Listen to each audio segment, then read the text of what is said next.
کیا وہ امانت اب بھی باقی ہے مسلمانوں میں؟ کیا وہ اخلاق و کردار آج بھی باقی ہے مسلمانوں میں؟ تمہیں ثابت کرنے کی ضرورت تھی اپنے محلوں سے، اپنے مجمع سے، اپنے معاشرے سے ان ناسوروں کو ختم کرو جو تمہیں تاجدار مدینہ سے دور کر رہے ہیں، جو تمہیں اپنے نبی سے دور کر رہے ہیں۔ ان تمام بے حیائیوں کو اپنے معاشرے سے نکالو۔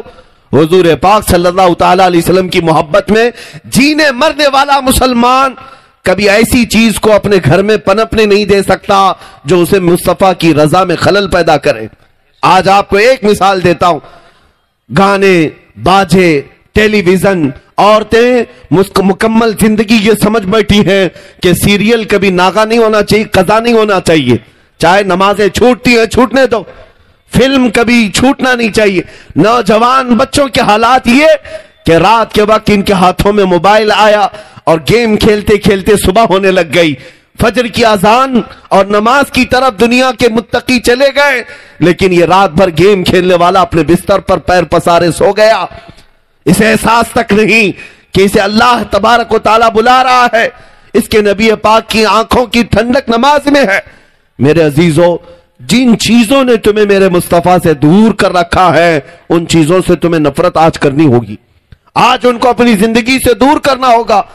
جنگ بدر کا وہ واقعہ مجھے یاد آتا ہے، دو چھوٹے سے بچے حضور کے پاس روتے ہوئے آئے، دو چھوٹے بچے 13 سال اور 15 سال کی عمر ہے، معاذ اور معوذ رضی اللہ تعالیٰ عنہما۔ جانتے ہیں کیوں آئے تھے؟ بدر کے میدان میں حضور پاک صلی اللہ علیہ وسلم مجاہدین صحابہ کی صفیں لگا رہے ہیں جنگ کے لیے، دو چھوٹے بچے آ کر کہنے لگے ہمیں بھی جنگ میں جانے کی اجازت دی جائے۔ میاں یہ کرکٹ کھیلنے کی بات نہیں، کسی والی بال اور فٹ بال کی بات نہیں، جان ہتھیلی پر لے جانے کی بات ہے۔ اور ظاہر سی بات ہے جب جنگ کے میدان میں کوئی پہنچتا ہے تو پتہ نہیں کہاں سے تیر چلے اور کب کس کی گردن پر تلوار آئے، لیکن وہ دو بچے روتے ہوئے حضور کی بارگاہ میں آئے، ہمیں جانے کی اجازت دی جائے۔ بچوں پر جہاد فرض نہیں۔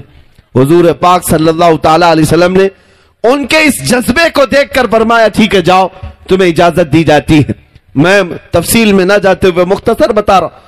جب یہ میدان میں آئے، حضرت عبد الرحمن بن عوف کہتے ہیں، چھوٹے بچوں کی بات کر رہا ہوں، یہ تلواریں لہراتے ہوئے آئے اور پوچھنے لگے چچا جان ابو جہل کس کا نام ہے؟ یہ چھوٹے بچے پوچھتے ہیں ابو جہل کس کا نام ہے؟ حضرت عبد الرحمن بن عوف کہتے ہیں میں نے ان بچوں سے کہا بیٹا تم اس کا کیا کرو گے؟ وہ سردار قریش ہے، وہ مکہ کا بڑا پہلوان ہے، اس کا تم کیا کرو گے؟ وہ بچے کہتے ہیں سنا ہے ہمارے آقا کی شان میں گالیاں دیتا ہے، حضور کی شان میں گستاخی کرتا ہے، ہم نے دیکھا تو نہیں لیکن آج ہم اس کا مقابلہ کریں گے۔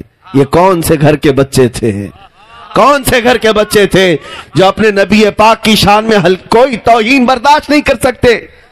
13 سال اور 15 سال کی عمر کیا ہوتی ہے میاں؟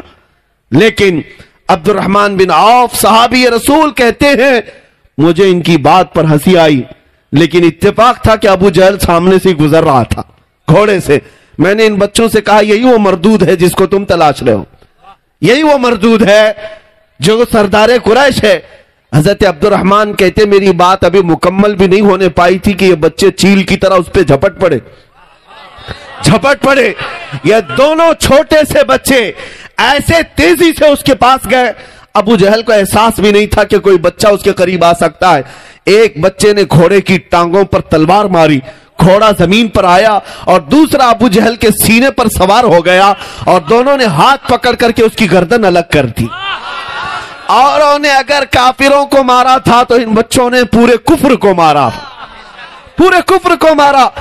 دنیا نے تاریخ لکھی ہے ایک کسان صحابی کے بیٹے، کسانی کرنے والے صحابی کے 2 چھوٹے بیٹے جنہوں نے پورے طاغوتی طاقت کو ختم کیا تھا، جو ہمیشہ مصطفیٰ کریم کو ایذا دیتا تھا، اسے فنا فی النار کیا۔ اب سنو میرے عزیزو، ان بچوں نے یہ بڑا کردار تو کیا ہی ہے، یہ آسان سی بات نہیں. جنگ کے میدان میں کسی پہلوان کو پچھاڑ دو یا اسے ہلاک کر دو اور اس کا خاندان تمہیں چھوڑ دے گا, اس کی فوج تمہیں چھوڑ دے گی, ایسا نہیں ہو پائے گا. ابو جہل کو قتل ہوتے دیکھ کر پورے کافروں میں ایک سنسنی پھیل گئی اور لوگ جوک در جوک آنے لگے. ایک ظالم کافر آیا اور یہ دونوں بچوں میں سے ایک بچے کے مونڈھے پر تلوار مار دی, یہاں کندھے پر تلوار ماری. ان میں سے جو بڑے صاحبزادے تھے معاذ رضی اللہ تعالیٰ عنہ, ان کے کندھے پر ایسی تلوار ماری کہ ہاتھ الگ ہو گیا, بغل کی چمڑی سے لٹکنے لگ گیا. بس بغل کے اندر کی جو چمڑی تھی اس سے ہاتھ لٹک رہا تھا اور ہاتھ پورا کٹ گیا ہے. لیکن دیکھو اس جذبے جوانی کو, اس جوان بچے نے تلوار نہیں پھینکی, بائیں ہاتھ میں تلوار اٹھائی اور میدان میں پھر آ گیا. کندھے سے خون رس رہا ہے اور میدان میں وہ بائیں ہاتھ میں لے کر واپس کھڑا ہو گیا. فرماتے ہیں صحابہ کہ جب وہ لڑنے کے لیے آنے کی کوشش کرتا تو یہ ہاتھ لٹک کے سامنے آ جاتا تھا. میاں ایک انگلی پر بھی کچھ ہو جائے ہمارے, ہم آہ اوہ کرتے ہوئے پتہ نہیں کتنے ہسپتالوں کے چکر لگائیں. ہڈی اگر سرک جائے تو کتنے دن تک تو پٹی باندھ کر کے گھومے, ہاتھ میں پٹی اور گلے میں پھندا ڈال کر گھومتے رہے. جس بچے کا پورا مونڈھے سے ہاتھ الگ کیا گیا ہو وہ بدر کے میدان میں بائیں ہاتھ میں تلوار لے کر آتا رہا. جو بات مجھے کہنی تھی, جس غرض سے میں نے اس واقعے کو چھیڑا تھا, وہ توجہ چاہتا ہوں, اس نقطے پر میں آتا ہوں. بائیں ہاتھ سے تلوار چلاتا تھا تو یہ ہاتھ سامنے آتا تھا, لٹک لٹک کر کے آ جاتا تھا. لیکن جانتے ہیں بھرے مجمع میں اس بچے نے کیا کیا؟ دیکھا کہ یہ ہاتھ بار بار لٹک کر آ رہا ہے, اپنے پیر میں ہاتھ کو دبایا اور کھینچ کے نکال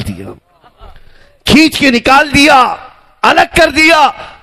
اس سے کسی نے کہا, تو جانتے ہو بچے نے کیا کہا؟ مجھے اس ہاتھ کی ضرورت نہیں جو اللہ اس کے رسول کی رضا میں خلل پیدا کرتا ہو. مجھے اس ہاتھ کی ضرورت نہیں جو اللہ اس کے رسول کی رضا میں خلل پیدا کر رہا ہو. میرا وقت برباد کر رہا تھا یہ ہاتھ, میں نے اس کو الگ کر دیا. یہ تھے محمد عربی کے وفادار بچے جنہوں نے اپنے جسم کے پارٹ کو الگ کر دیا اگر خلل پیدا کرتا ہو. اور تم نے زندگی میں نہ جانے کتنے آلات لہو و لعب لا کر رکھ لیا.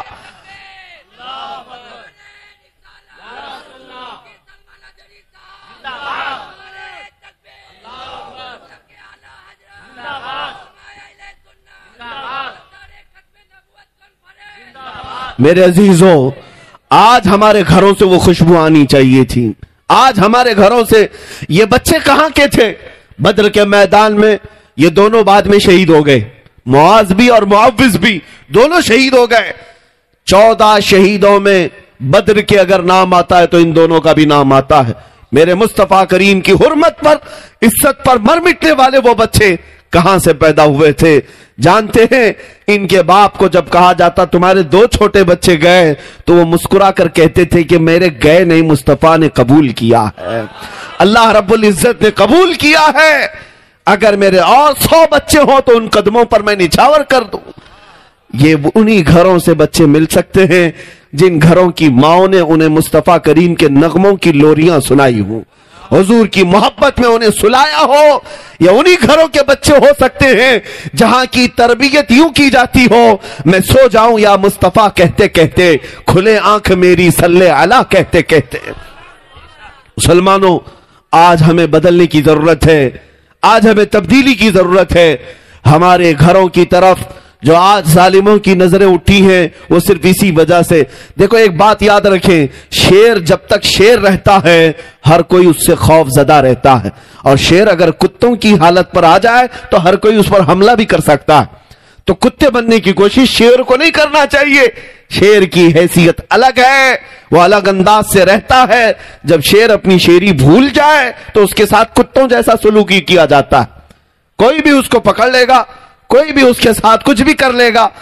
محمد عربی صلی اللہ تعالی علیہ وسلم کے غلام دنیا میں وہ ہوتے تھے کہ تم دوسروں کے اخلاق نہیں قبول کرتے بلکہ اپنی چھاپ دوسروں پر چھوڑ دیا کرتے. تمہاری پرچھائیوں پر دوسری قومیں اپنے راستے طے کرتی تھی, تمہارے نقش قدم پر دنیا چلتی تھی. آج تم غیروں کی تقلید پر چلے گئے.